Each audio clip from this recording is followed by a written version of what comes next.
She was just checking the signature. I asked. I wanted to make sure. I'm glad she, oh, I would never.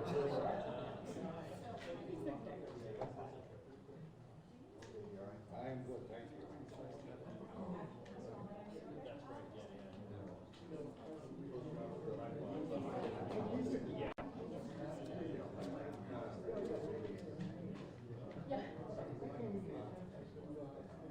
No, see, what he's doing.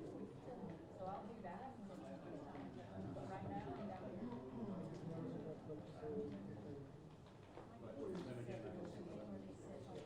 I don't think so.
Shadow puppet?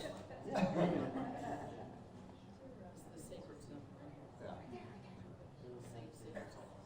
Safe sacred zone. Sometimes I can't read all the time. Yeah, right, I did it. I needed it. I was in Dallas and I had not had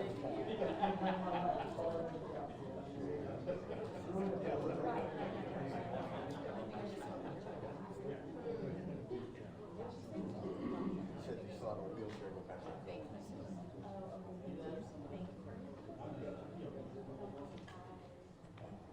With that audio and work.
Hi everyone. We're going to get started here in a minute. My name is Jennifer Smith. I'm the Director of Corporate Communications here at Broward Health, and I want to welcome you to our hospital and thank you for coming out to hear this amazing story of hope for our community. just to get you through some of the names and everything, here at this first seat from Coral Springs Fire Rescue, we're going to have Lieutenant Laz, L-A-Z, Ojeda, O-J-E-D-A. And Coral Springs was the one that rescued and transported Maddie to the hospital, and you will see the first responders here in the audience as well. And then next will be Dr. Evan, E-V-A-N, Boyer, B-O-Y-A-R, followed by Dr. Igor, I-G-O-R, Nichi Parenko, N-I-C-H-I-P-O-R-E-N-K-O. Next will be Maddie's father, David, D-A-V-I-D, followed by Maddie, M-A-D-D-Y, and mom, Missy, M-I-S-S-Y. The flow is going to be the timeline of how everything unfolded, so you'll hear the lieutenant speak first, and then it'll kind of move down the line. So if anybody needs to move mics or anything, now is going to be the time. And then the doctors. They'll need to pass the mic. Pass the mic, that's fine. Let them know there's only one mic. We shall. I'll be happy to do that. Few ground rules for you, just so you're aware ahead of time, and this was put in the advisory. The family still does not want to answer any questions. They're going to give their stories, give their statements, and at this time, that's it. And then in addition, the doctors and the lieutenant and first responders will make themselves available for questions. We will not be getting into any of the politics or firearms or anything like that. The family is really optimistic right now and really wants to make this story one of hope for Maddie's fellow victims, her classmates, our community, and the nation at large. So on that note, I'm going to welcome everyone in, and we will make sure that the mic is moved appropriately, and I'll assist with that.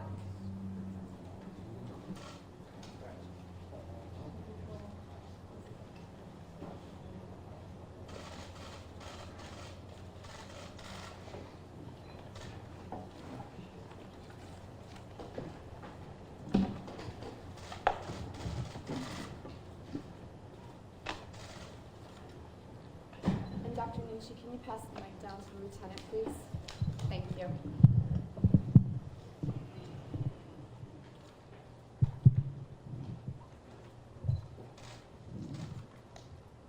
And you can start. Good morning. My name is Lieutenant Laz Ojeda. I'm with the Coral Springs Fire Department. First of all, I want to give God all the glory. I want to echo Miss Wilfred's words through her Facebook post, saying that Providence had played a big part in saving Maddie's life.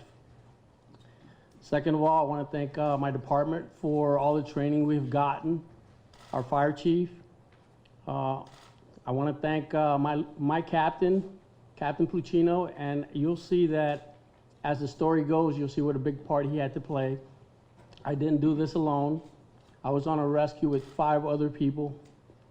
Their names are driver engineer Robert Lubinger, firefighter paramedic Jeffrey Unger, firefighter paramedic Will Glover, and Captain John Pluchino.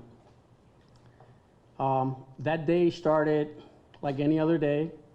We had run some calls, and when the call came in, we were almost dumbfounded. We couldn't believe it. Our station is at the southernmost point of the city. And when the call came in, there was so much going on that we, for some reason, we weren't dispatched right away. Our captain took the initiative of self-dispatching us, putting us on the call. I believe we were the 3rd rescue on scene. And when we got there, I looked at the organized chaos, which is what we firefighters work under, organized chaos. And I actually asked Captain Pluchino, I go, Cap, in a few minutes, I'm gonna get a patient, I'm gonna need staffing. And his words to me were, don't worry, Laz, we'll stick together as a crew. At that point, Maddie was brought to us. And I want to digress a little bit because what happened inside that school, as it was related to me by Will Glover, who saw Officer Fernandez. And Sarge, I'm sorry I missed your last name, I can't pronounce it. But when they were clearing the rooms, at first sight, it was believed that Maddie had deceased. She looked very pale. And at that point, Officer Fernandez shook her to elicit a response from her. And I believe she gasped or she moved, but she made signs of life.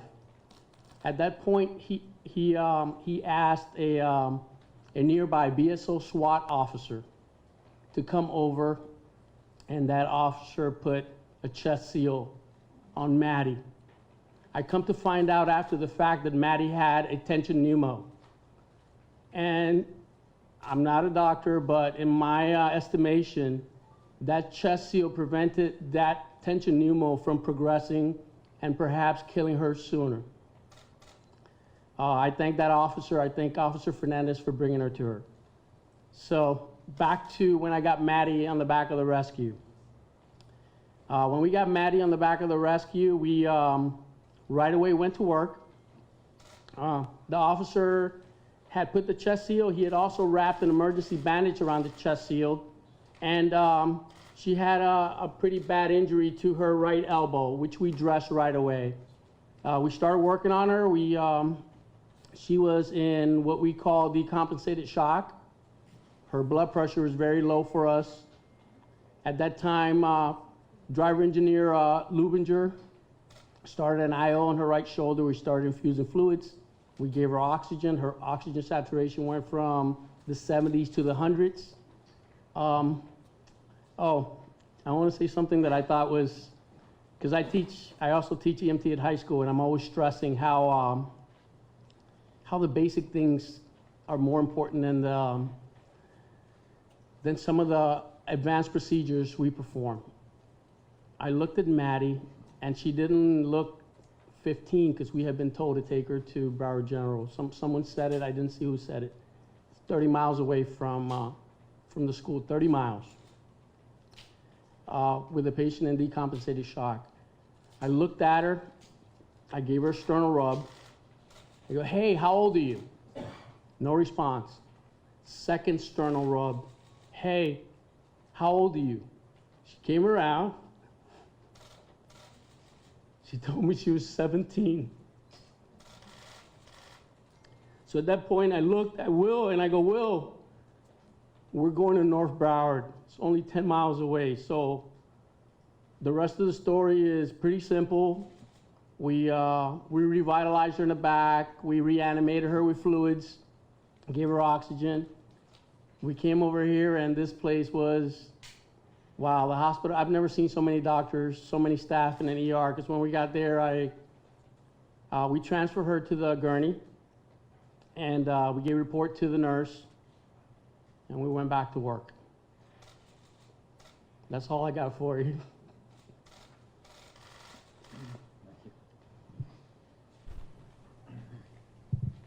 Morning.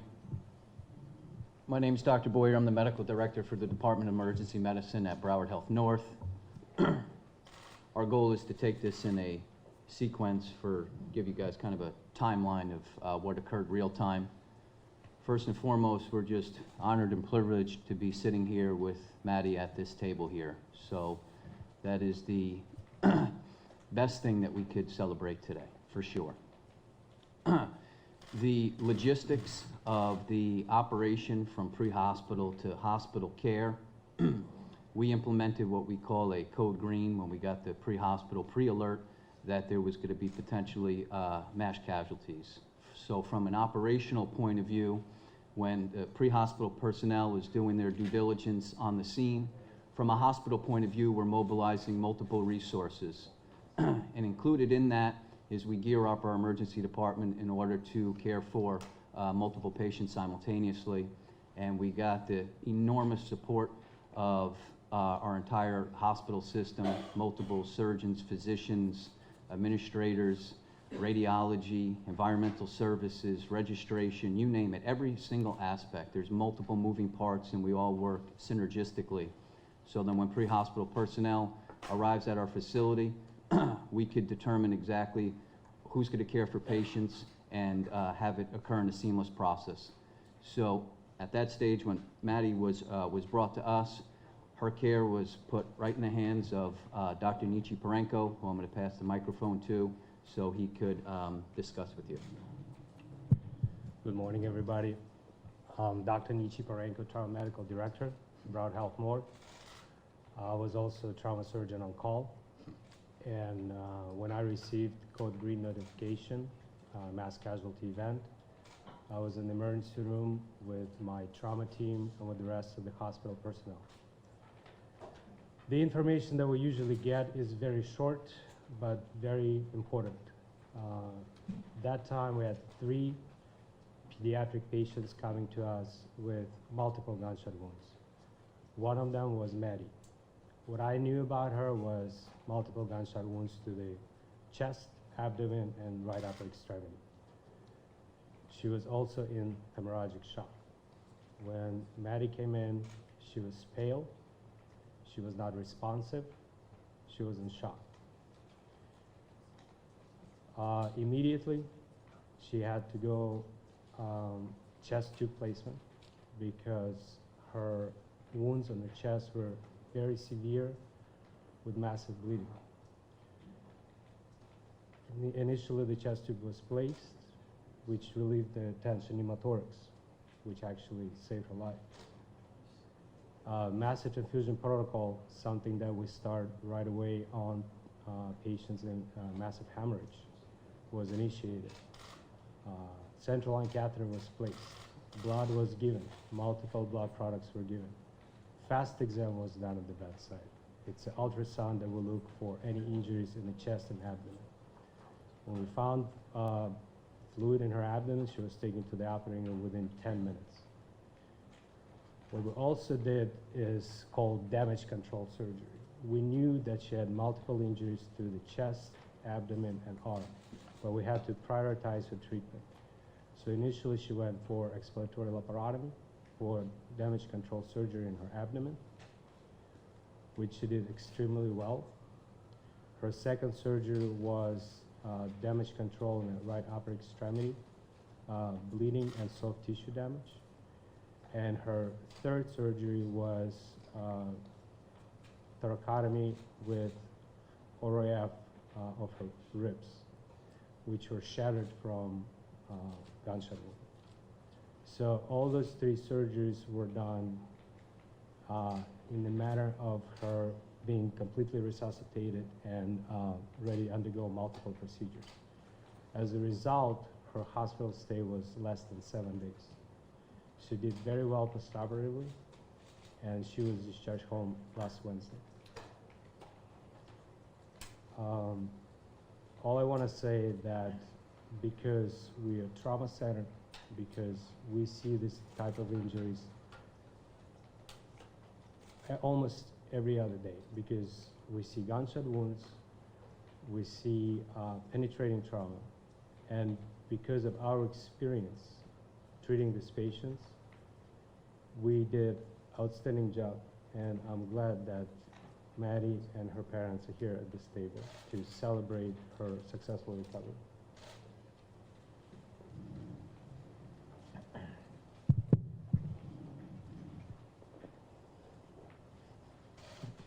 My name is David Wilfred. I'm Maddie's dad.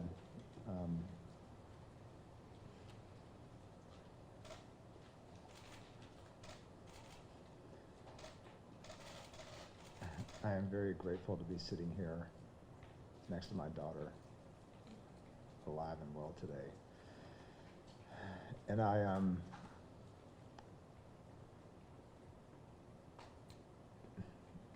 there's a lot of people to thank for Maddie's life. And 4 of them are in the back of this room right there.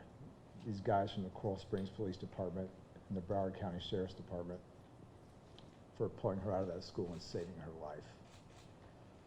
the people at Broward North again saved her life when she came in here.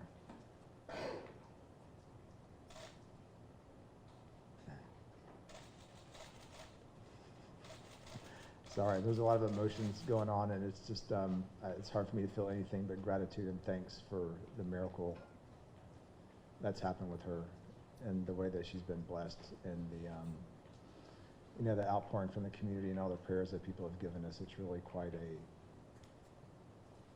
quite an experience, and it really has been a real miracle.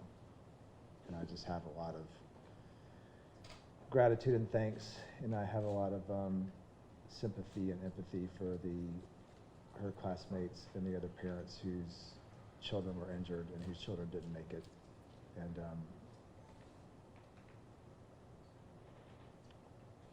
I'm just grateful to be sitting here next to my daughter. Thanks.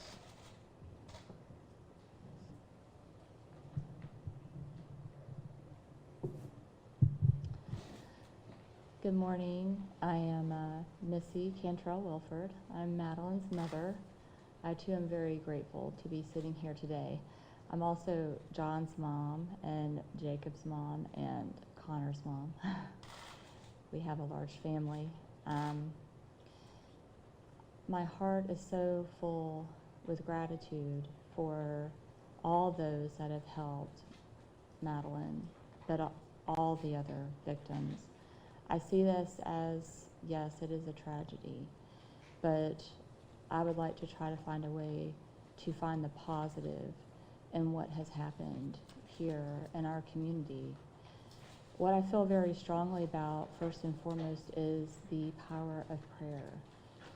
We have had an outpouring from people that we don't know, people that now I consider to be our friends. I may not have met you, but your prayers were felt. Prayers aren't necessarily, you can't see them, but you can feel them. Positive thoughts and all the positive energy, the help that the first responders knew where to bring her to this facility where they had the doctors, Dr. Nietzsche Parenko and Dr. Merkel, all the staff. Everything from the beginning to the end was really divinely, I'm sorry, I'm trying not to get emotional here, but directed and guided. Those that have sent prayers and little notes and on Facebook, I can't believe she's smiling, I can't believe she's recovering. It's how you feel inside your mind as your drive and your will to want to get better, to overcome something negative like this in the community that's happened and turn it into something positive. I see that in Madeline. I could probably spend an hour talking about my daughter. I am a little biased. She's a fighter. She's a fighter, and she wants to heal and she wants to get better. But I feel that what's helped her the most, and my son as well, who's a freshman at Douglas, he has his own story to share. That it's been her friends, it's been her classmates, it's been those moments where she could feel normal, and that has helped her psychologically heal. I know that there's a lot of resources out in the community that for all the youth and the students that are going to be returning on Wednesday, as a mom, I just have to say to you, do not be afraid to reach out for help if you need it. If you need help, it's okay. It's okay to feel the way that you feel. I know that our son is experiencing a different feeling. Madeline is healing her wounds right now, but will be healing emotionally for a while, as we all will as a community. And we're grateful for the visit from a leader of our church who came and offered a blessing to her from the prayers, and also the president who came. And I have to thank all the Broward County Sheriff's Department. I'm telling you, they were here 24/7. We could not get on the floor. I mean, they were on her watch 8-hour shifts. They would come in. Sometimes I was afraid I wasn't going to get on the floor. Are they going to let me in? But they did. They were doing their job. And one of the highlights out of this tragedy, I know this may sound silly, but they gave us an escort home. And it wasn't just an escort. They said, we're going to have, a police, escort home. And I thought, one car. And then they show up, and there's 4 on the motorcade, 3 Tahoes. They blocked off the sawgrass. I mean, this was in action, and I've never experienced anything like it. And my, teenage son is in the back seat with me, and we're like, this is like chips, where all these people are flying by, and we're like, wow, so they really went above and beyond. And one last thing about Madeline. She knows who she is, and she knows where she wants to go and what she wants in life. And that strength and power is what helps you heal. It makes you want to get up. It makes you want to keep going. She's an inspiration to me and all those that have reached out to us and the doctors and staff, but mainly our friends and family from people that I grew up with, went to college with, people that we don't know across the country, across the world. You have been an inspiration to me. And for those of the moms that I have not been able to visit their children passed, I love you. I'm here for you. Those that are left in the hospital, I will come and visit with you. We have had so many visitors. I just have to say it helped her mentality. It helped her heal. Thank you to all. Thank you for your time for coming. And I'm thinking that Madeline might like to say a little something, so I appreciate it. Thank you very much. I'm Madeline Wilfred.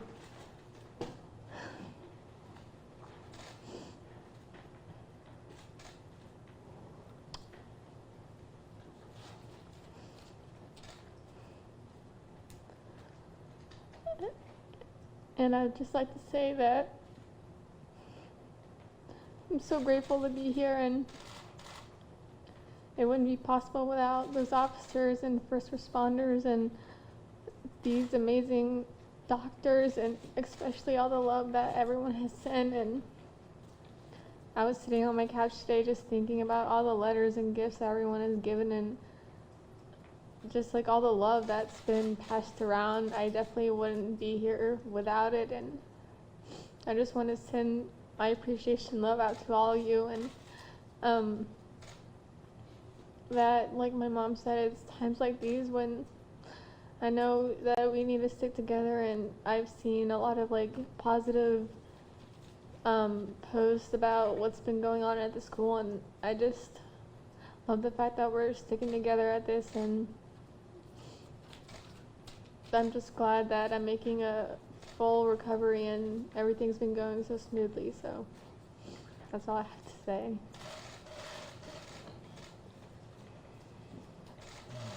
Okay, at this point, we're going to have the family, if they would want to stay, they can stay, or we can escort them out, and then we'll open it up to questions for the first responders and physicians. It's up to you.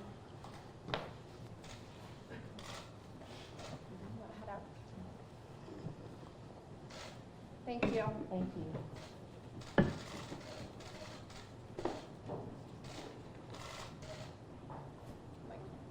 So any questions for first response or the physicians to get more information? Sir, to you all the way to the right, I'm sorry, I know your last class. Yes, sir. That's what everybody calls me.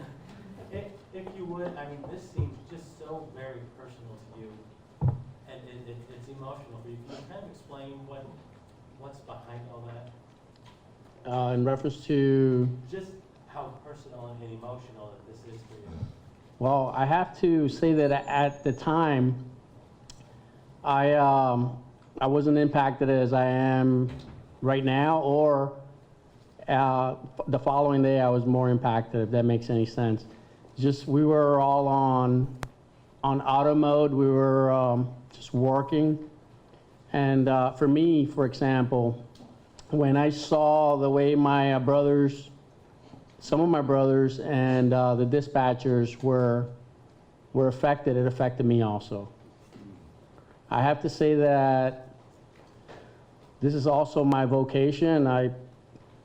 I got into this job to help people. So I guess when you really, when you're able to see it through, and it makes it that much better. If that answers your question, sir. Lieutenant, when Maddie told you that she was just 17 years old, what was going through your mind? Well, first of all, I was so happy that the AFPU scale worked. That's just a scale that we use to determine responsiveness when the patient is not fully responsive. And I go, wow. You're almost like struck, because she was semi-conscious, like the doc was saying that when she got here, she was responding. And with us, it was the same. So when we were able to elicit a painful response, and she told us she was 17, that made the job easier for us, because this hospital takes 17-year-olds. So. How many times was she shot? At least 3 times. At least. And how long of a period was it between the 3 surgeries that she had? Within. Can we have the microphone? Oh, Sorry. Sorry, guys, thanks. If you could hold it up, please. 3 surgeries, they all been done within 40-hour period. And where, can you say the gunshot, it was her chest or? It was her right upper extremity, right chest, and right abdomen. The decision was made to bring her here. If she had been brought to Broward General, which is much further away, would she have made it? Well, she kept on bleeding, so the training that we do with our EMS personnel is to grab and run to the nearest trauma facility. That's what we teach them, and that's what they did. Did that save her life, you think? Yes, of course. Ms. Franco, how did her gunshot wounds compare? How did her gunshot wounds compare to gunshot wounds you've seen? Smaller caliber. Yeah, from a pistol or handgun. So there is definitely a blast injury associated with bigger caliber. There's also cavitation effect that we see with bullets going through the soft tissue and vital organs. What does that mean? When the bullet travels through the soft tissue, it causes certain waves, shock waves, that destroy tissue adjacent to the bullet tract. So as a result, we see more tissue damage, soft tissue damage, also organ damage. Does she still have fragments or bullets inside? Yes. Doctor, how many bullets was she hit? Was it 3? At least 3. Doctor, how lucky is she to be alive? She's very lucky. Very, very lucky. Because we're talking about large caliber bullets penetrating through the chest and the abdomen. So those are significant injuries. What kind of follow-up care does she need? Does she need additional therapy, rehab, surgery? Not enough. Her chest and abdomen completely healed, but her right upper extremity has 2 tendon damage. So those tendons need to heal in about 4 to 6 weeks before she starts occupational therapy. Did the bullets hit any vital organs? Long. Doc, did you think she'll, long-term, will she be able to play basketball again? Well, you got to see how much she does with occupational therapy for the next 6 weeks or so, but I assume so she'll be fine. Have any of you ever seen combat wounds? And if you have, how does this compare to what you've seen from combat battlefields? Not in my experience. I'm a civil trauma surgeon. Never been involved in military. But again, we mainly deal with the small caliber bullets, so this is definitely different. As you worked to save her, were there any complications or a point at which you thought maybe she wasn't going to turn out well? No, it was always a positive attitude to treatment, to management, because again, this is what we do at this facility. We're a trauma center and we deal with these injuries. Can you explain how it's possible that the chest and abdomen healed so fast after such a traumatic injury? Her age, young people have a tendency to heal very fast. It's very rewarding to treat pediatric patients because they do very well. Lieutenant Ojeda, how was it like seeing her today? The last time you saw her, I'm sure it was very different. And seeing her today where she's actually smiling, what was that like for you? Hold on real quick.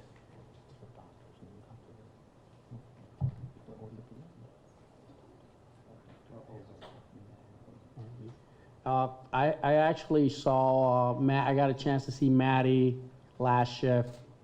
I dropped off a patient in the ER, and Dr. Mina was so nice. She saw me, she recognized me, and actually came up to me and goes, "Laz, you want to go see her?" And we went up, and I saw her. So when I saw her, I felt, I don't know, just the sense of being used. I don't know if that translates, but just being a tool in God's hands, I guess, something like that. That's what it felt like. What's your reaction when you hear the doctor say she's lucky to be alive? It's almost like a confirmation of my thought process on seeing it. It actually helps me for the next patient, because when you see somebody in such a decompensated shock state, and you make a determination to bring her to the closest trauma center, and the doctor says that saved their life, it validates the thought process of myself and the crew that was involved in that call. Lieutenant Ojeda, do you, as an EMS responder, have a protocol that you cannot enter a building when there's an active shooter or shooting going on? Yes, we, thankfully our department has given us a lot of training with active shooters. And usually we don't enter. When we got there, we believed at the time we were in a yellow zone. Usually who goes in is a task force comprised of officers and paramedics. I don't know if that was the case, if they made entry on that call, but I was in the yellow zone, and I was waiting for Maddie, I guess. Tell me a little bit about her rehab.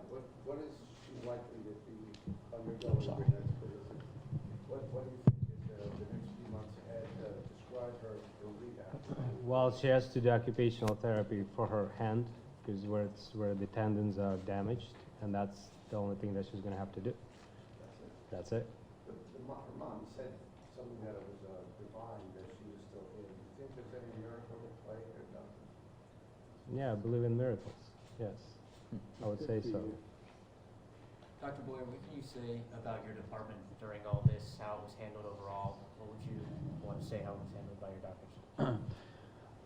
I mean, I would say that it was a seamless process, and the response was kind of mimicked a drill that we had. We recently, maybe 6-9 months ago, had an active shooter drill, which involved pre-hospital personnel and also hospital personnel to gear up for events like this. So when it truly came in, the response of the emergency department was geared up, and we were ready. Doctor, you worked on a lot of patients, both of you that day. Can you take us a little bit through that? I mean, we're focusing on Maddie, I know, and she's lucky to be alive, but you guys saw a lot of people that day. So part of our hospital-wide response is that we're ready to take on multiple patients. So every patient that came into us got the same exact care and treatment that Maddie got, and have all done well. And that's the reason why we do this. Like Dr. Nietzsche Parenko said, we're a trauma center here. We're prepared to handle these type of injuries. We're prepared to handle multiple patients coming in simultaneously. We mobilize multiple teams in a variety of sections in our department so we could care for them all equally and swiftly. Were they all as serious as Maddie? I mean, I don't, can you help me understand a little bit about how you guys prioritize?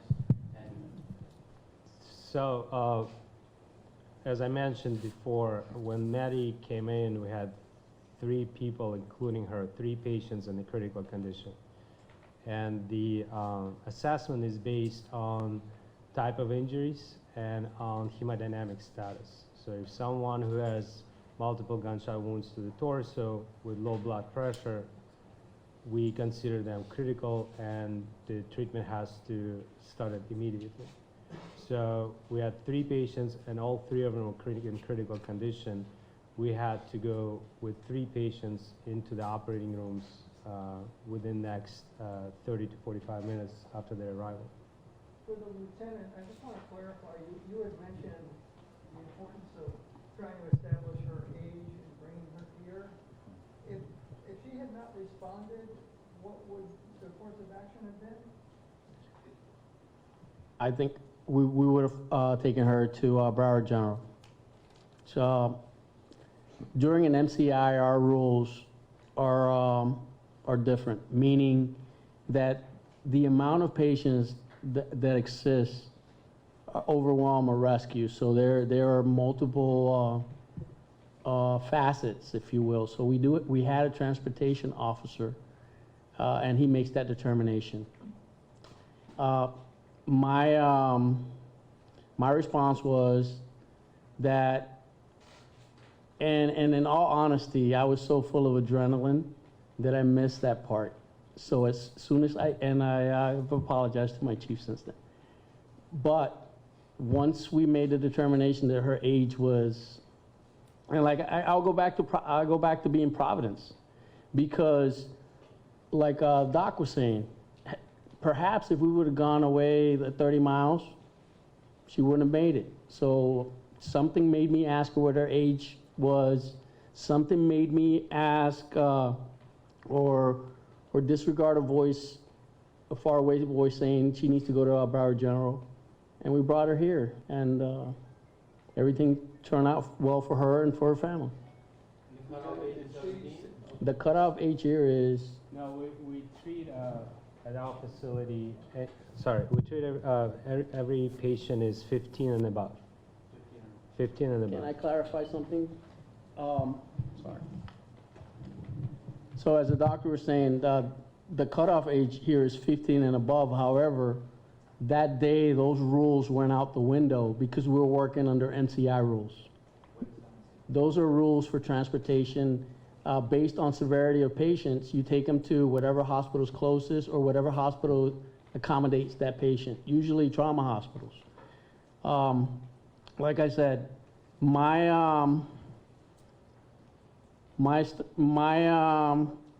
2 cents or my contribution was that I missed that MCI. I missed the voice in the back telling me, and I went straight with age and patient presentation, which I thought she was in frank shock. I turned, she had entry wounds to her torso. She was only responding to verbal stimuli.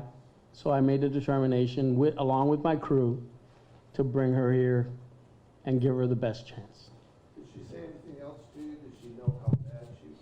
No, sir, but we were able to elicit, using the same methodology, we were able to elicit her name. She told us it's Maddie Wilfred. We were able to elicit a patient history, medications, and allergies. We were able to elicit also, did she have any complaints? Because with attention pneumo, you're worried about shortness of breath because you're only working on one lung. So when I asked her, is there anything bothering you? Are you short of breath? And she said no to both after painful stimuli, then that would have led us along another route. Lieutenant, how did, there have been so many school shootings. What was it like for you to have it happen in your community and see these children face to face? Well, like I said before, initially we were on auto mode, meaning we were just working based on our instincts, on our training. So it didn't hit me until the next, let me correct myself. It didn't hit me until that night, until we were doing our stress debriefing, and I saw other people affected, and then it affected me. And the following day, it also affected me when I was at the gym with my 17-year-old son, and I thought about what a sad state the world is in that this happens, and then that affected me. Yes, I did. What is it that you like to? Oh, we can do it afterwards? Yes, absolutely. For the doctors, clearly her recovery is going very well. When do you think Maddie can go back to school?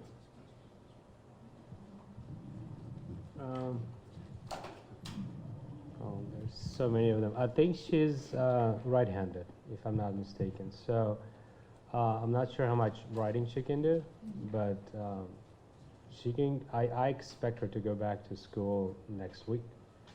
I really don't see the reason from physical standpoint, from the medical standpoint, for her not to go back to school and study. How impressive of a recovery is that then?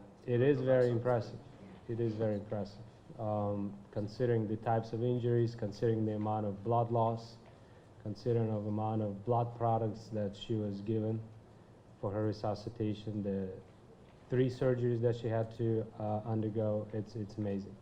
We're gonna take 1 or 2 more questions for the doctors and then do some full asides. Some of the other injuries you saw from other patients? Other patients had mainly injuries to the torso, chest, abdomen, and a few of them had injuries to the upper and lower extremities. Okay, last question? Lieutenant, did you treat other patients? Did you go back for other patients? We went back for other patients, but Maddie was our only patient that day. Because I just finished reviewing our reports, there were, I believe, our department alone transported 13 patients from that scene. I don't know if it was 9 or 10 within the first 10 minutes. Don't quote me on the numbers, it's just a ballpark. So when we picked up, I believe we were 3rd rescue on scene. We picked up Maddie. You guys already know the story. We dropped her off. We went back to the scene, and everything had finished then, so she was our only patient. Okay. Thank you, everybody. I think that Lieutenant will be available for full asides. I think the doctors have to get back to treating patients, but we thank you for coming. Oh, thank you, Doc. Doctor, can I just ask you one question?